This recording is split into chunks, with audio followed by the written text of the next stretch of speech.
En el Standard & Poor's 500 saludamos a Javier Lorenzo, director de J. Lorenzo Trading y gestor en GPM. Javier, muy buenas. Hola, buenas tardes, Marta, ¿qué tal? Bien, bueno, muchas gracias por atendernos unos minutos, Javier. Bueno, además, ya cerrando la semana, te quería preguntar cómo estás viendo estos primeros minutos de cotización bursátil en Estados Unidos con los máximos en el Standard & Poor's.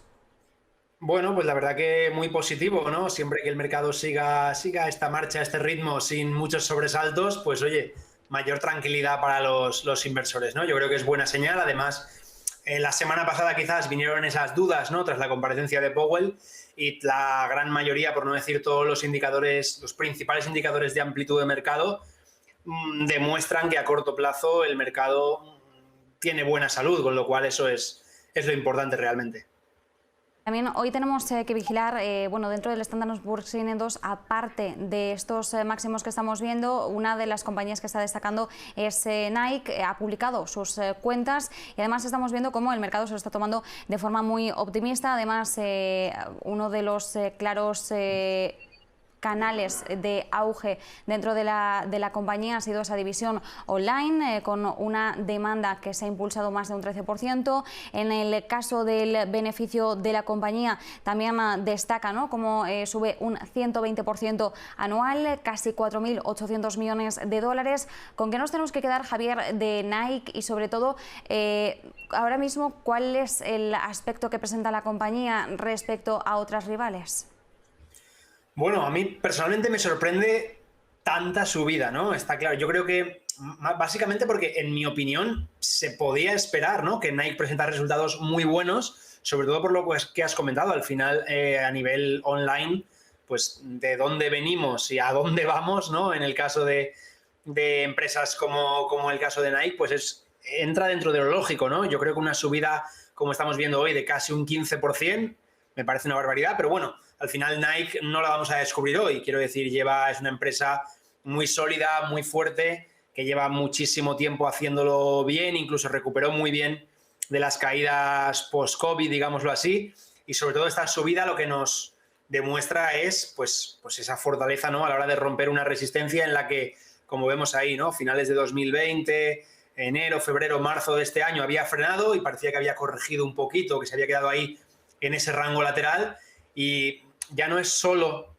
la subida de hoy, como digo, sino esa demostración de fortaleza, de romper con fuerza la resistencia.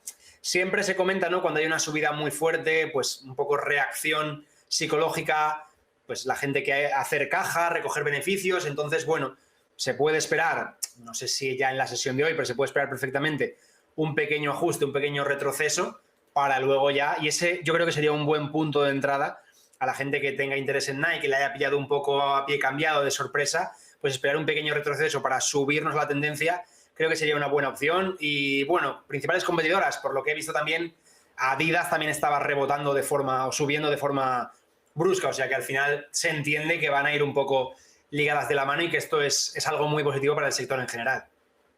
Más Adidas, y de hecho también estamos viendo dentro del Standard & Poor's 500 a Under Armour, ¿no?, que al final también es otra de las rivales claras del sector. Más allá de esto, Javier, hoy nos despertábamos con otra noticia referente a las prácticas antimonopolio que pueden estar desempeñando algunas grandes tecnológicas. En este caso era la Autoridad de Mercados y Competencia de Reino Unido quien posaba la mirada sobre Google y Amazon por un tema que en otras ocasiones yo creo que es un tema que todos sabemos, somos conscientes de que existe, pero pocas veces se ha atajado, que es el tema de las reseñas falsas, ¿no? Cuando queremos comprar algún artículo de Internet, una de las principales claves suele ser la lectura de opiniones de consumidores que ya hayan adquirido esos productos o servicios. Es una forma también de lanzarnos o no a hacer realmente finalizar la compra.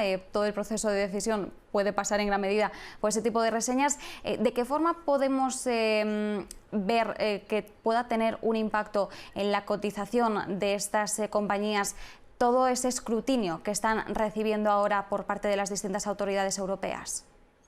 Sí, bueno, aquí por mostrar uno de los ejemplos que has comentado, ¿no?, tenemos el gráfico de Amazon.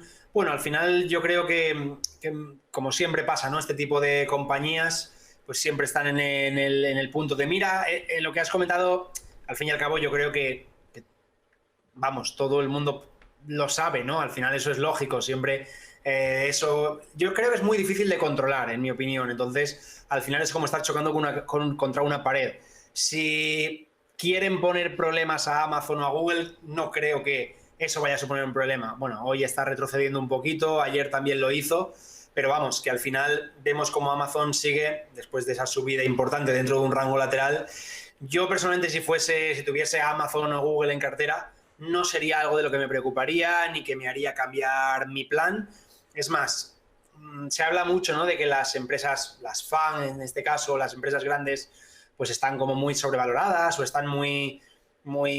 Y yo personalmente no estoy de acuerdo. Es decir, creo que las empresas, sobre todo cuando presentan resultados, lo demuestran, que siguen creciendo y mejorando.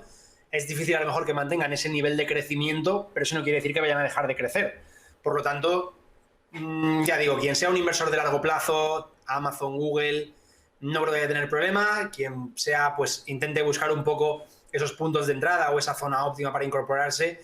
Yo creo que la ruptura de esta resistencia, como vemos aquí, en la que ya ha frenado varias ocasiones en los últimos meses, esa superación de los 3.500, 3.500 y pico dólares sería un buen punto de entrada alcista en Amazon. Por cierto, Javier, hay un término que se está acuñando mucho últimamente, también favorecido por la recuperación económica o al menos por la reapertura económica que estamos viviendo, sobre todo de cara al verano, que son las acciones beach, ¿no?, como playa en inglés, pero sería como booking, ¿no?, las reservas, entretenimiento, aerolíneas, luego tendríamos la C de cruceros y la H de hoteles y hostelería. ¿Cómo ves ahora mismo el aspecto de este sector o de estas distintas compañías en general ligadas al turismo? ¿Cuál es el aspecto que presentan ahora de cara a la época estival?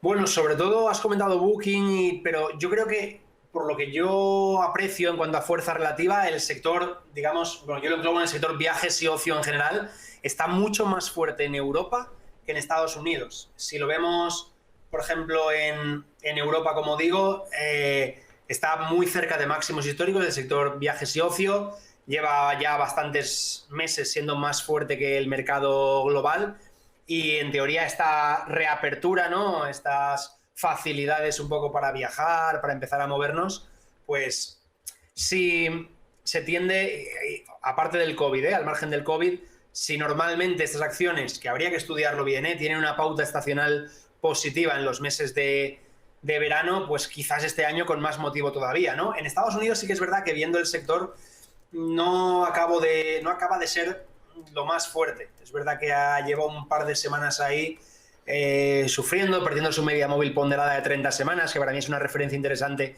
para medir la tendencia de medio plazo.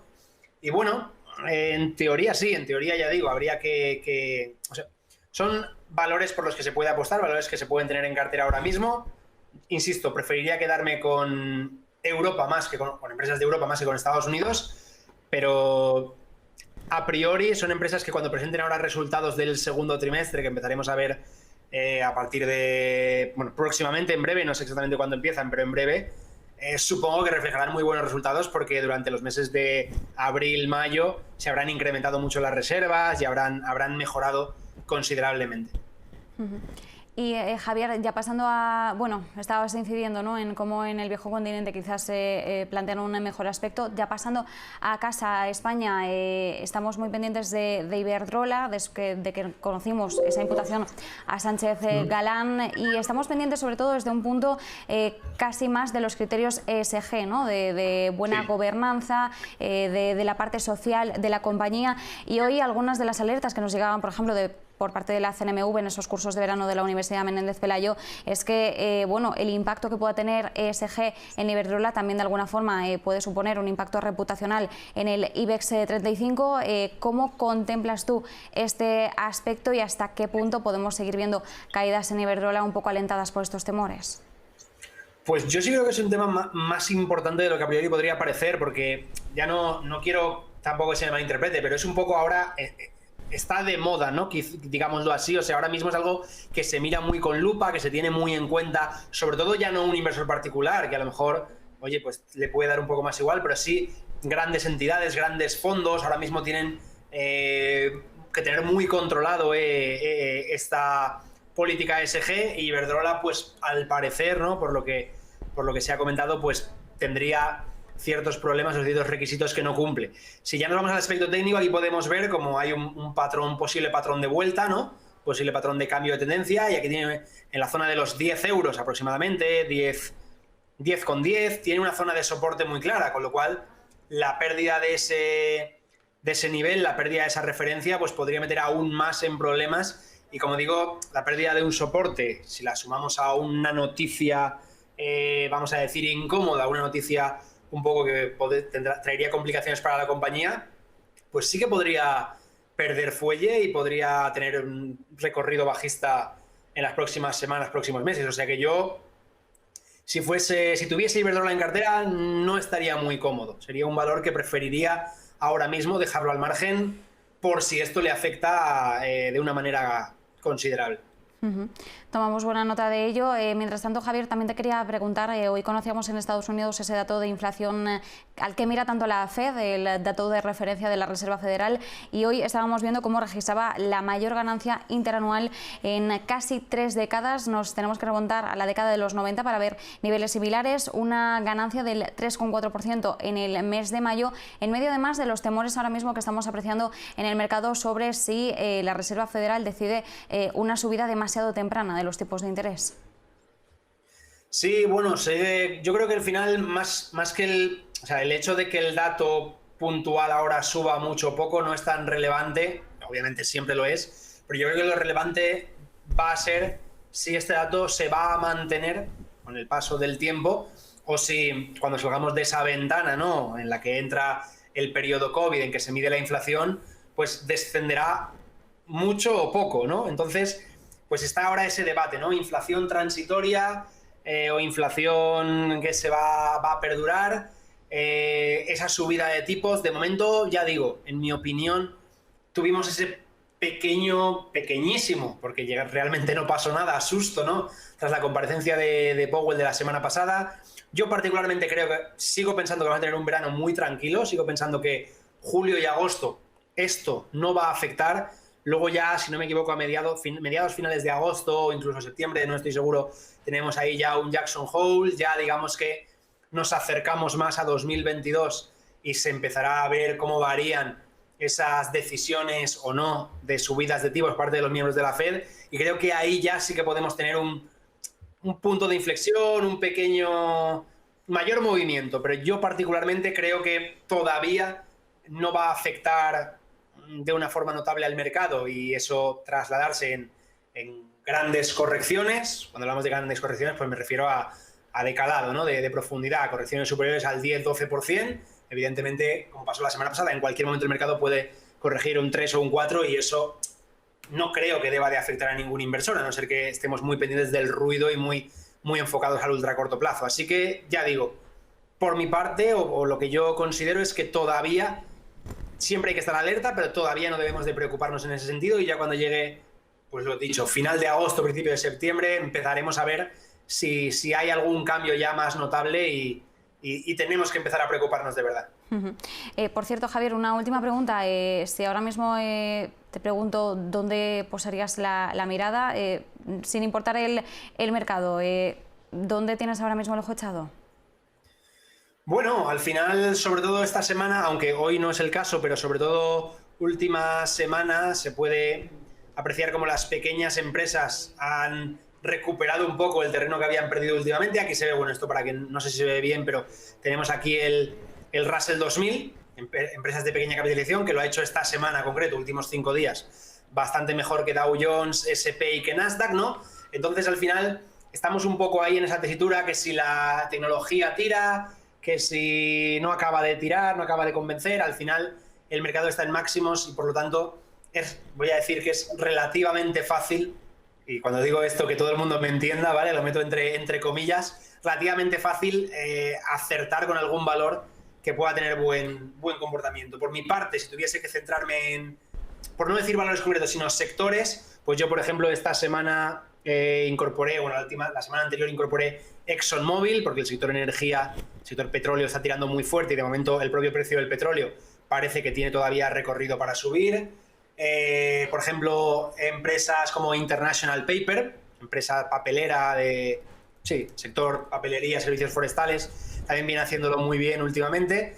Y luego, por decir algún valor también de Europa interesante, me gusta Deutsche Post, la alemana Deutsche Post de industria, bueno, considerada dentro de industria, el sector industrial del transporte. Creo que también sería un valor interesante a tener en cuenta. Pues nos quedamos con esos nombres. Javier, muchas gracias. Bueno, y mientras tanto yo estaba mirando también a ver qué estaba ocurriendo con la cotización de Nike y confirmamos que está ahora mismo en máximos históricos, subida del 14,5%, $152,93 la acción. Bueno, ahí es nada, así que bueno, sesión interesante para Nike. Javier Lorenzo, director de J. Lorenzo Trading y gestor de GPM, muchísimas gracias. Muchas gracias a ti, Marta. Un saludo para todos.